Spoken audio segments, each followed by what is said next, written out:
grata compañía en este programa radial que hoy también se convierte en plano televisivo gracias a Martín de Canal 3 que está aquí, la querida gente de Canal 3, tomando imágenes obviamente. Vamos a hablar y presentarlo oficialmente a un queridísimo amigo de tantos y tantos años, ¿no? Que comenzó con nosotros, nos conocimos en la agencia del INTA Diamante y que tiene un recorrido importantísimo. Yo no sé si van 11 o 12 años, por ahí deben andar los números, creo no equivocarme, que recorre permanentemente las islas del Paraná, las islas del río Paraná, ese abrazo hermoso, uno de los brazos que nos acarician en la provincia de Entre Ríos, pero que en él hay una importante cantidad de islas, islotes, islas importantes, que tienen un sistema productivo muy especial, basado principalmente en la ganadería. Pero las islas no son solamente ganadería, también tenemos un cúmulo de otros tipos de actividades. Así que bueno, vamos a compartir con el ingeniero Ernesto Massa, darle los muy buenos días, recibirlo en esta casa, creo que por segunda o tercera vez que nos acompaña aquí en estudio. Ernesto, muy buenos días. Buenos días, Raúl. Bueno, a la audiencia, muchas gracias. Como bien decía, ahora yo estoy trabajando en el INTA de Paraná, ahora ya desde 2015, pero en el 2007 entré como becario a la agencia de INTA Diamante y vos fue uno de los primeros estudios que me abriste la posibilidad de venir a dialogar un poco del trabajo que hace uno. Siempre tuviste en cuenta a la agencia de INTA Diamante y bueno, me invitaste, así que yo no conocía estudio de radio.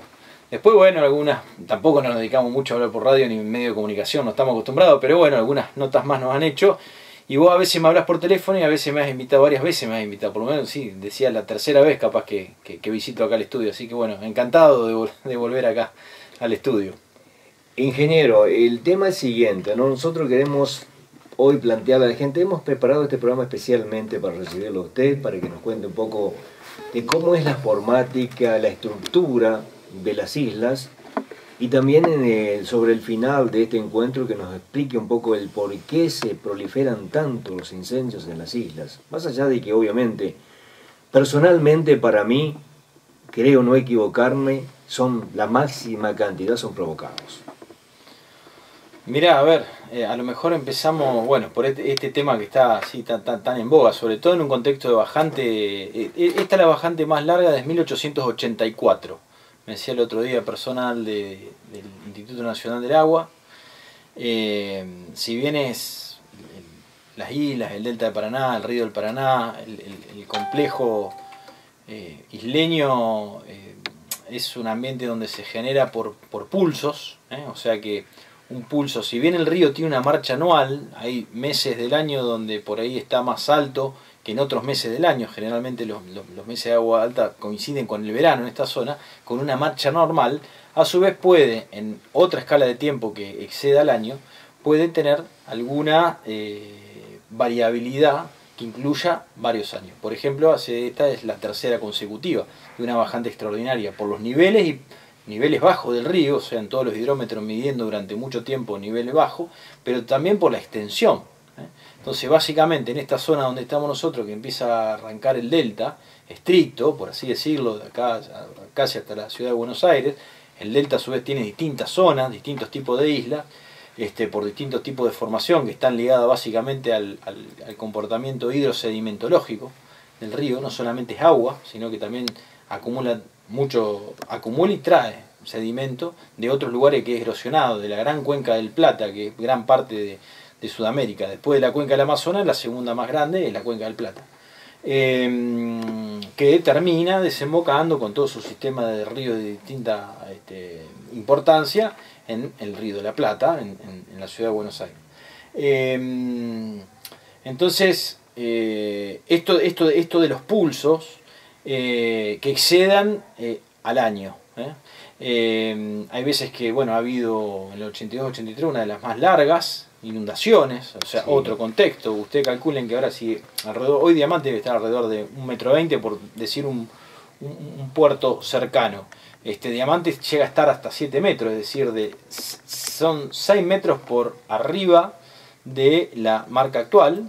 1,69 m. 1,69 m, bueno, estamos. Entonces calculá casi 5 metros más que lo que estaría hoy es cuando el periodo de agua es alta. Entonces todo ese ambiente, la adaptabilidad que tiene que tener toda la vegetación, toda la fauna que ahí habita, que es muy rica. Por eso se habla de que los humedales son ambientes de mucha biodiversidad, ¿eh? No solamente animales y fauna, sino que hay todo un mundo que yo no estudio, pero que son los micros crustáceos, toda la parte más itícola, los bentos, que son toda una microflora y fauna asociada que tiene que ver con la productividad propia del ambiente.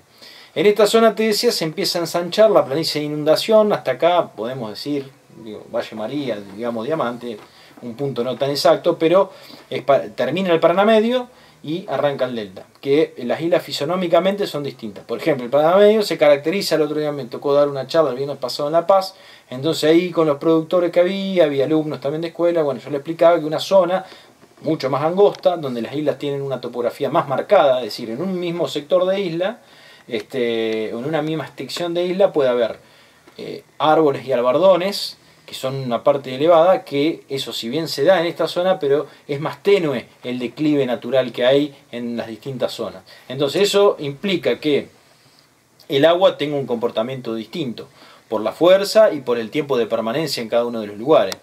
Los lugares que permanecen más con agua van a tener un tipo de vegetación distinta a aquellos lugares donde menos está el agua.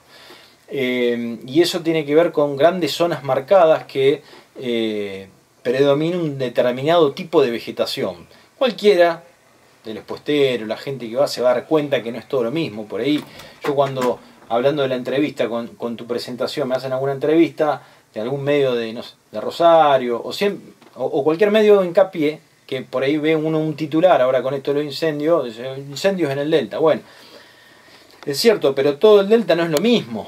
Así como la producción o los ambientes naturales de tierra firme no son iguales al delta, dentro del delta o de las islas también existen distintos tipos de ambientes que están determinados por eso, básicamente, esa pequeña diferencia altimétrica que determina que el agua tenga un determinado tiempo de permanencia en un lugar diferente del otro.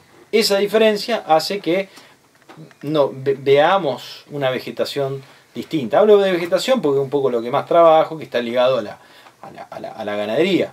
Vos cuando me dijiste que trabajaba en Inta Diamante era becario de ganadería en isla, ¿no? Sí, entonces, sí, lo recuerdo seguimos muy trabajando en la temática, no solamente de la ganadería. Después de trabajando con ganadería me di cuenta que hay ciertos disturbios en el ambiente, que algunos son naturales como las crecientes y por ahí nos interrumpen algunas mediciones, pero que esas inundaciones nos traen un montón de sedimentos y a su vez nutrientes y otras cosas más también, pero ligado a esto de la dinámica hidrosedimentológica, permite de alguna manera traer limo, arcilla, arena, que eso serían parte de minerales sin vida. Después trae nutrientes, nitrógeno, fósforo, algunas cosas más.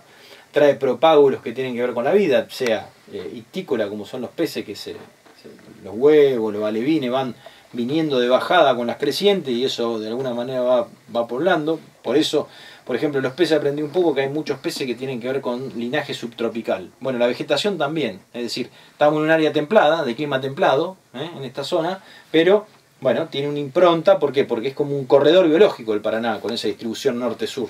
Entonces nos llega, por ejemplo, vegetación que está en el Amazonas.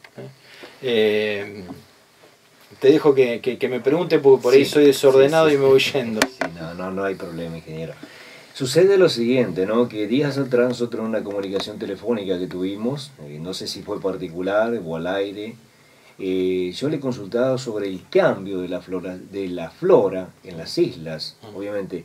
Eso tiene mucho que ver con la llegada, como decía usted, de nueva vida vegetal, que antiguamente no estaba, a lo mejor en nuestras islas, en las islas de la zona de Diamante, del Delta, pero que a lo mejor también por ahí la llegada de eso, obviamente, no olvidemos los albardones, de la paja brava, como se llama normalmente, como le dicen el paisano en las islas. Esto es los canutillos, que secos son petróleo puro, obviamente, ¿no? Y son altas cargas de combustible. Respecto, por ejemplo, lo que vos primero, después en todo caso habla un poco del combustible, pero esos cambios en la cuestión o en la composición botánica. Perdón que lo interrumpa. Sí. Las aves tienen mucho que ver en esto. En el caso de que yo vengo, A ver, vos decís respecto al cambio de la flora. De vegetación porque está en semilla, por ejemplo. Vegetación, sí. En eso yo te podría decir, en algo que no me dedico a estudiar, pero sí escucho porque estoy en contacto con biólogos, por ejemplo, la llegada de ciertas especies de árboles al delta que son ciertamente problemáticas. ¿Por qué? Porque no son nativas y tienen tasas de crecimiento más grandes o más altas que los árboles propios de la isla. Por ejemplo, se ven ligustros, se ven moras, que, bueno, eso sí tiene una dispersión básicamente por aves. La mora la conocen, frutos. Respecto a la vegetación herbácea, que es lo que más, desde el punto de vista ganadero, por el trabajo, lo que veo es con esta bajante es que han entrado, yendo un poco a tu pregunta o tu reflexión, han entrado especies que no es que no están o no estaban, sino estaban pero en una pequeña proporción. En este contexto de bajante prolongada, ya hay varios, te decía, hay 3 años sucesivos, que hay ciertas especies que se pueden arraigar y producir muchas semillas. Eso no tiene tanto que ver con las aves, sino que son especies que tienen más que ver con una dispersión por el aire, por el viento. Entonces uno va, por ejemplo, vos decías hablar de los canutillos. Claro, los canutillos cuando hay agua siempre están, es flora nativa, propia del ambiente de humedales, propia de las islas. Pero ¿qué pasa? Hace 3 años que muchas de las lagunas, gran parte de las lagunas o los ambientes bajos están sin agua. ¿Qué pasa? Se fue el agua, queda el sedimento desnudo, queda, vamos a llamarle, barro, quedó barro, y eso es un montón de recursos disponibles para aquellas especies ruderales o aquellas que llegan de afuera, o de la misma isla que florecen. Entonces, de afuera digo por ejemplo, de los territorios de tierra firme lindantes al delta. O sea, el viento dispersa muchas semillas. ¿Cuáles son las especies que está habiendo mucho en esos lugares donde predominaban los canutillanes en condición de agua alta? Y bueno, por ejemplo, son compuestas. Las compuestas, por ejemplo, acá en tierra firme hay una problemática para la agricultura que es la coniza o la rama negra, que le dicen. Bueno, en la isla hay 2 o 3 especies de coniza, pero que son todas muy parecidas, pero que tienen una gran dispersión por semilla. Cada una de esas plantas produce muchísimas semillas que tienen lo que se llama un papu. Es como un panadero, ese panadero que jugaban cuando éramos chicos, bueno, pero más chiquitito. Eso es muy bueno para volar. Claro. Se ha dispersado mucho. Entonces, sumado, se fue el agua, queda todo ese sedimento al descubierto, con una buena oferta de nutrientes, a este tipo de plantas que, si uno la ve cuando empiezan a crecer, son rosetas, se llama porque son como la lechuga, para que tengan una idea. Ocupan una porción de tierra redonda, así por las hojas y la disposición que tiene. Después en primavera saca el escapo floral y florece a una determinada altura. Eso cuando, y ahora engancho lo de combustible, cuando tuvimos que ir... Vamos a dejar el combustible para después. Bueno, listo. Esa vara se produce la flor, produce las semillas a flor y después nuevamente dispersada. Generalmente eso se da en primavera, fines de verano. ¿Qué pasó? Ya vamos con 3 veranos de aguas bajas. Entonces esa semilla se fue dispersando. Si en alguno de esos veranos se interrumpía y volvía el agua a los ambientes donde generalmente está el agua en el delta, posiblemente se arma como una limpieza natural de ese tipo de especies y vuelven los canutillos. Estamos hablando brevemente de una sucesión ecológica.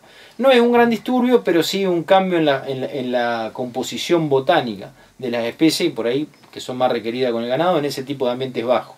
Por eso te digo que también la bajante es parte de un pulso que también de alguna manera representa alguna alteración natural, porque eso no lo genera supuestamente nadie. Podemos ir a una escala más grande que tenga que ver el cambio climático, bueno, todo eso está muy discutido, no me quiero meter, porque tampoco trabajo exactamente en eso, pero se genera un cambio en la composición botánica de las especies normales, sin que haya ningún disturbio. El disturbio le podemos decir el pastoreo por el ganado o el fuego, ¿no? El fuego también es un gran liberador y generador de tierra limpia, por así decirle. Se quema todo lo que había, queda el sedimento disponible o la tierra limpia y ahí también hay una llegada de este tipo de semillas que se desparraman con el viento y empiezan encuentran un nicho disponible y empiezan a crecer. Lo invito, vamos a la gente de Canal 3, a Martín que nos está acompañando gentilmente y a Claudia que está transmitiendo en vivo por YouTube en este momento. Vamos a ir a la pausa de la radio y después volvemos y vamos a hablar un poquito sobre el tema de las especies que más combustible tienen y quizás el porqué ¿Por qué la explicación, no?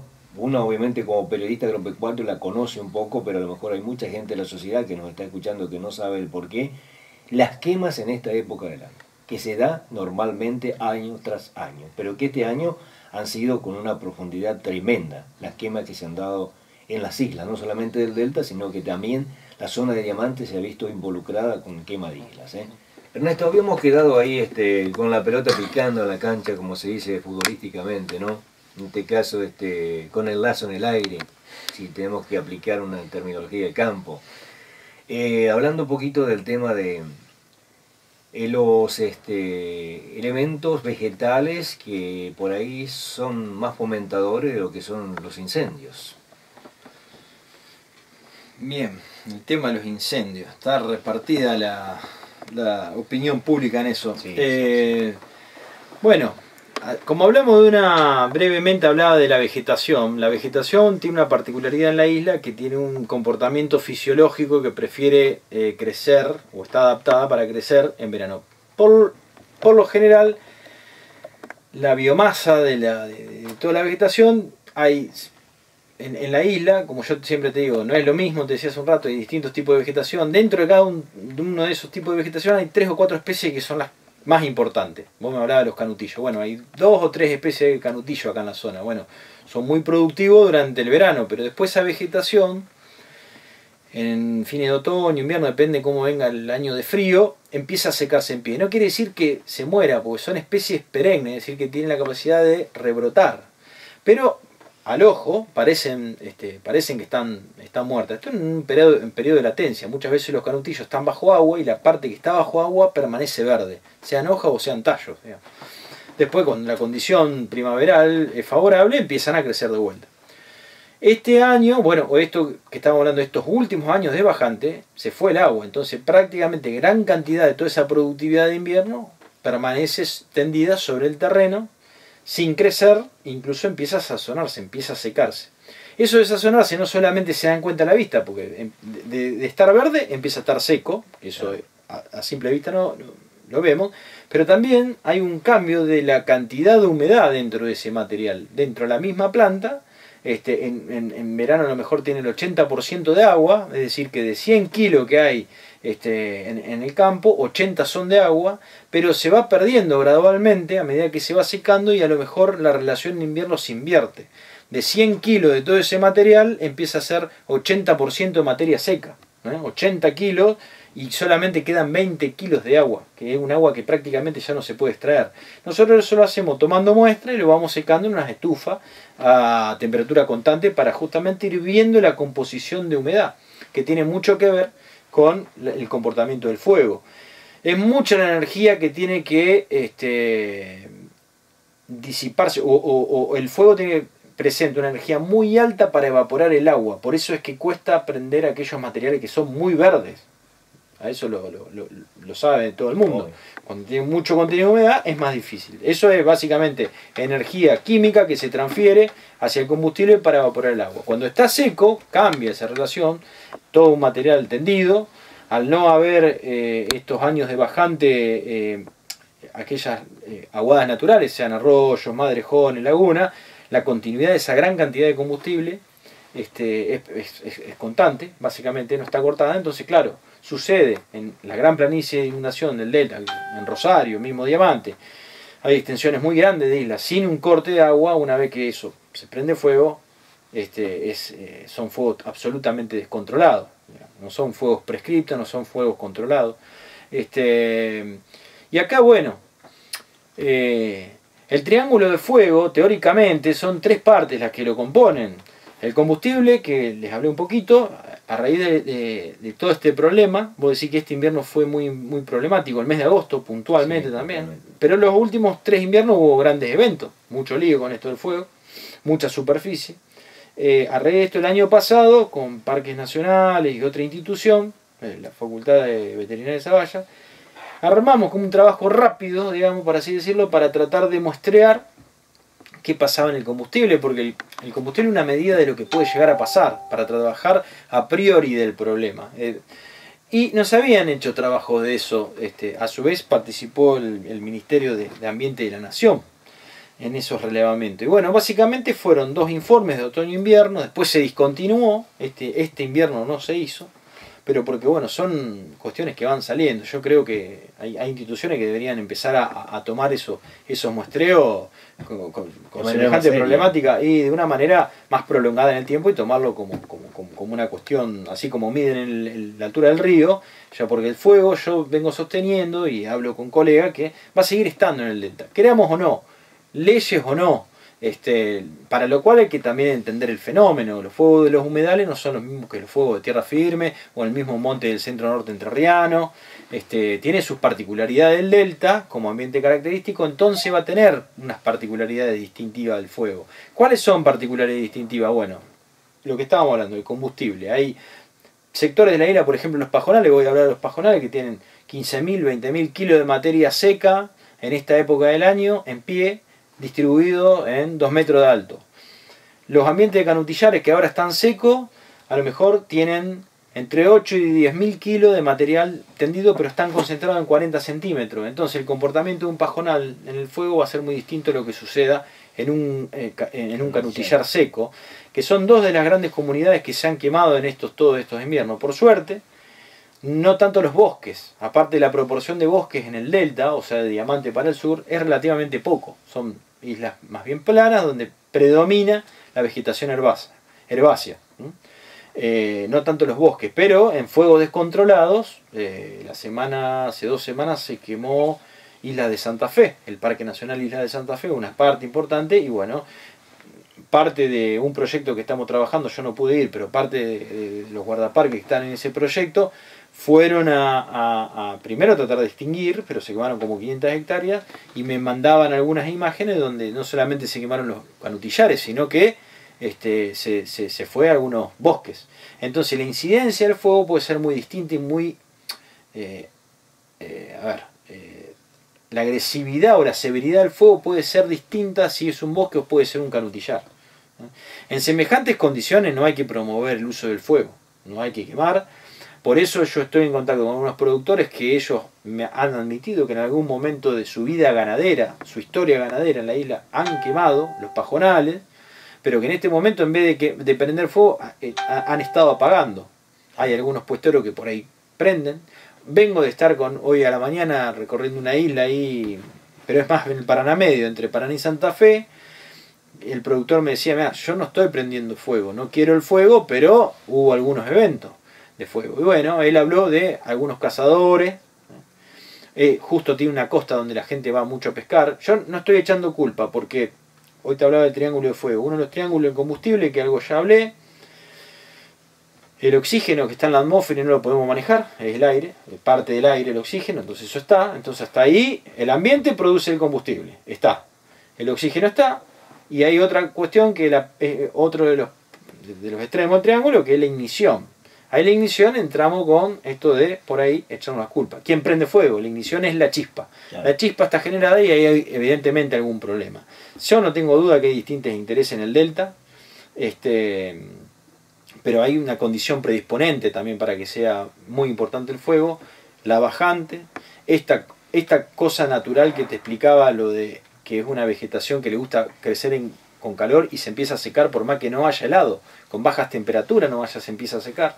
Eso es parte de la cuestión natural de la vegetación, que se comporta en gran cantidad acumulada, se comporta como combustible.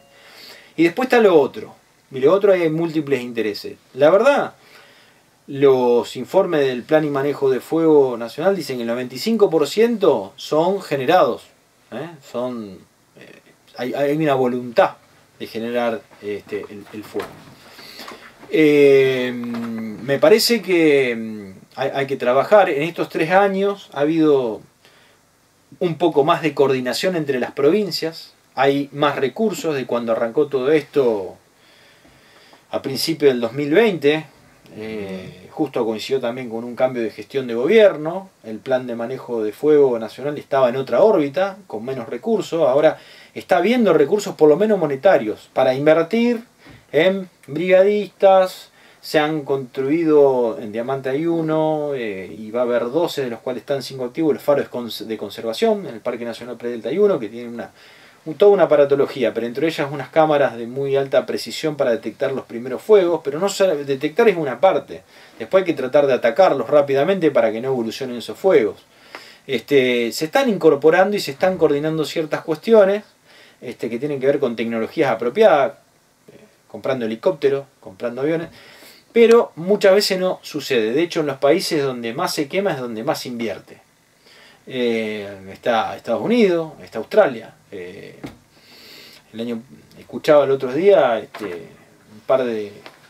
varios miles de hectáreas se quemaron en la zona de California y es uno de los países que más gasta. Lo que pasa es que, como pasa con muchas cosas y muchos disturbios o muchos usos que se hacen en la naturaleza, hay que correrse de la visión de la extinción total, extinguir totalmente el fuego y para entrar a convivir, lo cual es más complejo porque habla de otros controles y otras presencias en los territorios. El delta históricamente ha sido un territorio despoblado y desinteresado de los estados provinciales y de los estados nacionales que ha habido a lo largo de la historia. Por eso hay un retraso en ciencia, por eso hay un retraso en tecnología, por eso están disminuyendo la cantidad de escuelas. La accesibilidad ha mejorado, pero no con el grado que es en tierra firme.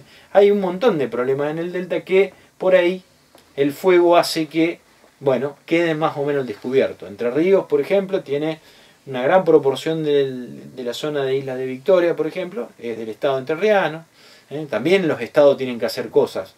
En cuanto al fuego, hay que trabajar en muchas órbitas. Puede trabajar el productor a nivel predial, que eso por ahí es un poco lo que estoy haciendo yo con el INTA, por así decirlo, a nivel cada uno de los campos.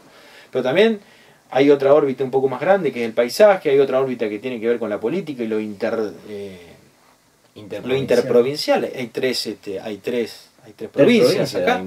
Acá enfrente está Santa Fe, que por ejemplo no admite fuego. Entre Ríos, por ahí posibilita fuego ante unas condiciones. Bueno, pero ahí el fuego no sabe de estos límites. Algo se ha hecho, falta mucho trabajo y falta mucho conocimiento también, que eso es un poco lo que yo de alguna manera, con algunos colegas, estamos tratando de armar algunos proyectos para ver y poder caracterizar el fuego en el delta, poder conocerlo el fuego, porque el fuego se lo conoce en otros ambientes, más que en para tratar de entenderlo. Pero cuando hablo de otros ambientes, por ejemplo, en el Chaco semiárido, hay un componente de la vegetación que ha evolucionado, o la sabana africana ha evolucionado con el fuego. En el caso del delta no podemos hablar de que la vegetación haya evolucionado. El fuego es un factor que ha sido incorporado con el hombre. Y hablo por ahí hasta culturas precolombinas. Hay algunos trabajos antropológicos de la zona que estudiaban algunas culturas, el otro día estaba leyendo, y algo de quema para hacer una especie de, esa agricultura de antes, chiquita, pero se quemaba un poco para justamente habilitar el terreno. Las culturas precolombinas, ¿no? Las culturas de los pueblos originarios que había en esta zona, que los había. Pero eso no justifica las quemazones de miles de hectáreas que están sucediendo, porque aparte ya cambió el territorio lindante, digamos. Antes no estaban las ciudades con la potencia que tiene hoy, por ejemplo, Rosario, o Santa Fe, ya hay muchísima población y convengamos que el humo, están siendo humos que son contaminantes, son complicados. Entonces, los controles, yo no tengo la solución, me parece que va a seguir estando. Sí hay que mejorar el trabajo de prevención, no solamente supresión, no solamente llegar cuando el fuego está prendido, ir y apagarlo, sino también entrar a prevenirlo. Bueno, días atrás conocíamos un dato que nos llegaba a través de algunos colegas rosarinos, victorienses, los cuales decían que hubo focos que se repitieron 59 veces en el mismo lugar. La explicación de eso no la tenía nadie, ¿no? Pero por ahí me quedé con una problemática que tuvo Mendoza, creo que en la zona de Tunuyán fue hace unos días atrás, donde fuegos subterráneos se mantenían y afloraban en algún momento, ¿no? Quizás a lo mejor el delta o las islas tenga, como hablábamos recién, de ciertas especies naturales que, subterráneamente mantienen el fuego, más allá de que los brigadistas o los que ha estado presente creen que haberlos extinguido, no se han extinguido en su totalidad y vuelven a aflorar.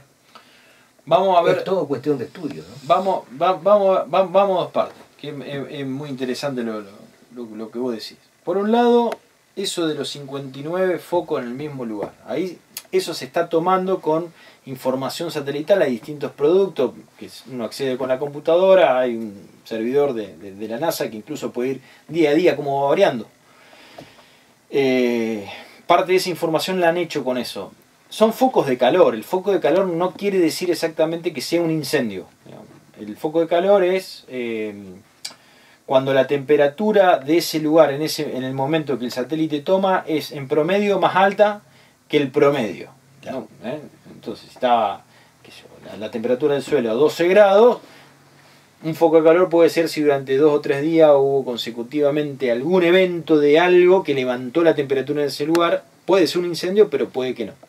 Muy posiblemente esté ligado a incendio, porque con la cantidad y miles de hectáreas.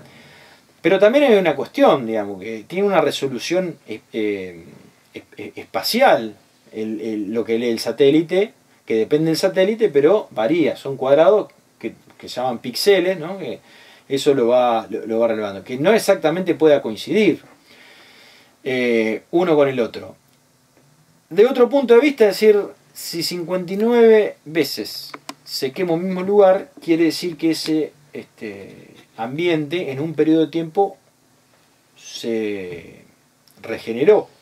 Porque para que haya fuego tiene que haber combustible. Si uno prende fuego en un piso no va a prender. Se hablaba de una zona. Claro, una misma zona. Entonces yo estoy haciendo las salvedades. No lo creo ni lo descreo. Pero tengo algún argumento para poder decir, bueno, 59 veces me parece mucho por el hecho de que el fuego va consumiendo combustible. Ese combustible de algún lado sale. Puede que se haya generado, yo en este trabajo que le decía de medición de combustible anduvimos en la zona de Victoria y habíamos estado en lugares donde se había quemado. Fuimos en otoño del 21 y se había quemado en septiembre del 20. Y ya había pajonales muy importantes. No como no quemados, lógicamente, pero sí había un volumen de biomasa muy importante. ¿Qué quiere decir? Que hubo un crecimiento, claro, hubo. Te estoy hablando que se quemó en septiembre, octubre del 20. Nosotros fuimos a cortar en mayo, abril-mayo del 21. Claro, pasó un periodo de crecimiento de aguas bajas, pero llovió. Algo llovió. Venimos a su vez con época que viene lloviendo poco de arriba. Pero eso que llovió, como un tipo de vegetación que se llama carbono 4, fisiológicamente aprovecha muy bien la humedad, le dio esa lluvia que hubo como para poder regenerar y producir una vegetación muy parecida a la que estaba. ¿Qué te quiero decir con esto? Bueno, no se podría quemar 59 veces ahí, pero sí a lo mejor todos los años. Que esa es una de las cosas que, así como yo te digo, el delta tiene pulsos de inundación, los eventos de disturbio, los que estudian, los ecólogos, también tienen pulso de fuego.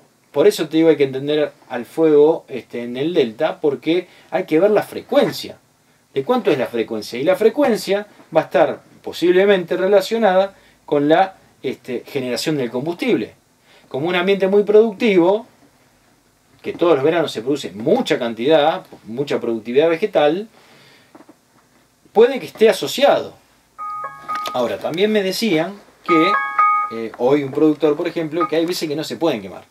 Yo he querido hacer algún ensayo en pajonales para quemar pajonal alguna vez y no he podido quemar. Al principio del invierno, al fin del invierno sí, pero es por una cuestión de cuánta humedad tiene ese combustible. Ahora, que se queme 59 veces, ¿qué quiere decir? Que 58 veces se ha regenerado el ambiente en ese mismo lugar.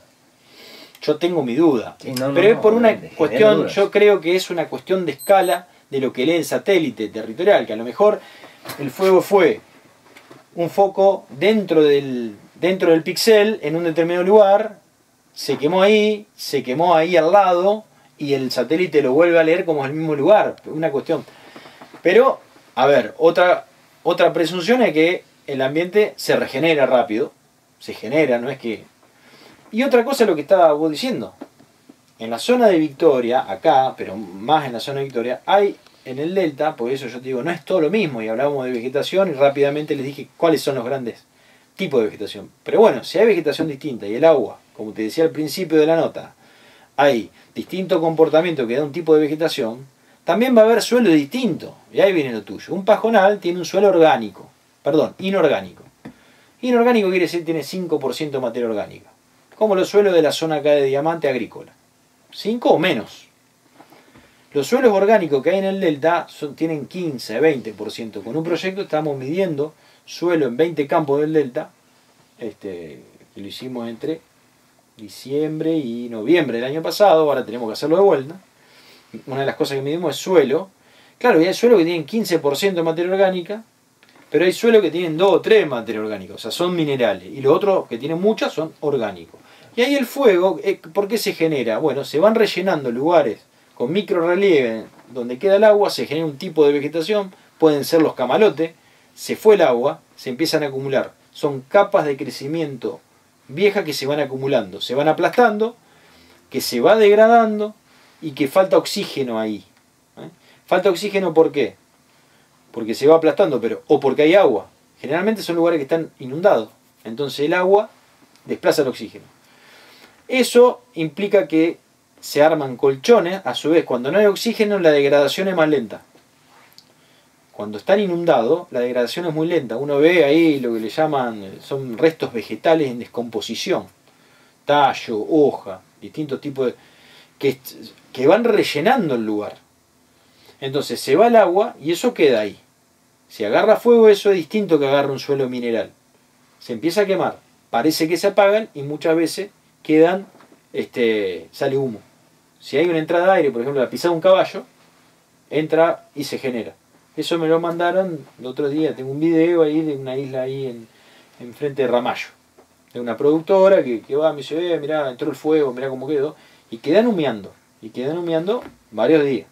No llueve, hay condiciones de viento, toda esa acumulación es combustible acumulado, o sea, no es que se extinguió. Si se extingue eso, llega la parte mineral, que quedan los suelos, que hay imágenes en la zona de Rosario, que quedan como un ladrillo. Prácticamente, porque aparte son suelos, son fuego de alta temperatura. Los pajonales, como tiene una estructura, yo te decía, vertical de la disposición del combustible, el fuego pasa a 40-50 centímetros de alto, que es donde está la mayor cantidad de biomasa. No llega prácticamente a temperatura alta al suelo, porque son suelos minerales, ¿no? Repito, eso también es muy importante. En cambio, los otros suelos que se queman, que se llama fuego rescoldo, que queda, uno parece que no, pero está saliendo humo, hay alta temperatura, y eso a su vez tiene el problema que son grandes lugares de grande emisión de carbono a la atmósfera. Claro. Pero por eso yo te digo, el delta no es todo lo mismo, y los suelos cuando se termina de quemar toda esa capa, o se para por una cantidad de agua tipo lluvia muy importante, porque a su vez son grandes espesores.